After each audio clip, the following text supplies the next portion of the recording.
তো আজকে আমি বলি এলআইসি আর মিউচুয়াল ফান্ডের মধ্যে তফাৎ। সোজা হিসেবে বলা যায় এলআইসি ভার্সেস মিউচুয়াল ফান্ড।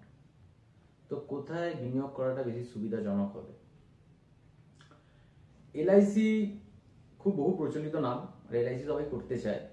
তার পেছনে কারণ হচ্ছে যারা রিস্ক কম, ঝুঁকি কম থাকে। সেকেন্ড হচ্ছে যারা ভাই কোনো রকম ঝামেলা রাখবো না, একটা সময়কালীন আমি টাকাটা ওখানে রেখে দিই, একটা সময়ের পর কিছু বেনিফিট পাবো, অসুবিধা নেই, টাকা আমি রাখতেই পারি, কিছুটা নিজের ডিপোজিট করে রাখি, অসুবিধা কিছুই তো হচ্ছে না, টাকাকে খেতে করতে দিতে হচ্ছে না, সেটা তো আমি দিচ্ছি, এটা তো আমারই লাভ। তাদের জন্য এলআইসিটা বেটার। কারণ এলআইসিতে আমি একটা কালীন, কেউ 20 বছরের জন্য এলআইসি করে, কেউ 10 বছরের জন্য করে, কেউ 25 বছরের জন্য করে এলআইসি। তারা যদি এটা ভেবে থাকে একটা জীবন বীমা, লাইফ ইন্স্যুরেন্স কর্পোরেশন মানে একটা জীবন বীমা, তার জীবনের জন্য সে কোনো কিছু পেতে চায়, 25 বছর পর 35 বছর পরে সে যদি কিছু পেতে চায়, কিন্তু এলআইসির বেনিফিট কিন্তু সব থেকে কম হয়, এলআইসির বেনিফিট কিন্তু বেশি হয় না, এটা আমাদের জেনে রাখা দরকার। তো চলো, রিস্ক তো নেই, ঝুঁকিটা তো নেই, তো আমি এলআইসিতে করতেই পারি। কিন্তু মিউচুয়াল ফান্ডের ব্যাপারটা কি, ঝুঁকি একটু বেশি আছে। প্রথমেই বলে দিই, ঝুঁকি, রিস্ক ফ্যাক্টর এখানে একটু বেশি আছে।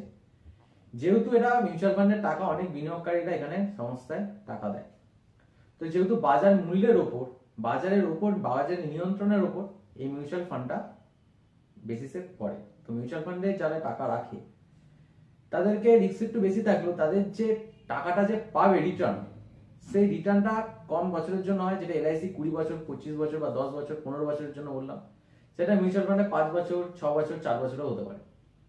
সে টাকাটাও সেরকম ভাবে লভ্যাংশটা বেশি পায়।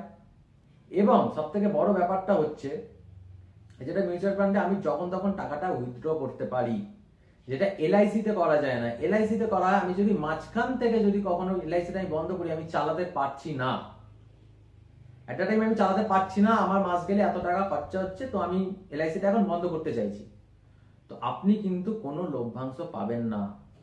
কিন্তু মিউচুয়াল ফান্ডে একটা বেনিফিট কি, আপনি যদি চালাতে না পারেন, একান্তই আপনার দ্বারা পসিবল হচ্ছে না, তাহলে আপনি কিন্তু এই টাকাটার যত টাকাই হোক তার উপর আপনি লভ্যাংশ পাবেন। আর দুটোর ক্ষেত্রেই প্রথমত বলে দিই, এলআইসিতে কোনো ইনকাম ট্যাক্সের ছাড় আছে, কোনো রকম ট্যাক্স কাটে না, মোটামুটি ভাবে অল্প কাটলেও কাটতে পারে, বাট কাটে না। তো মিউচুয়াল ফান্ডে সেটা তো কাটে না, কিন্তু অল্প বিস্তার ইএলএসএস এর মাধ্যমে হয়তো কিছুটা হয়তো কাটতে পারে। আর দুটোই সেকশন হচ্ছে 80C,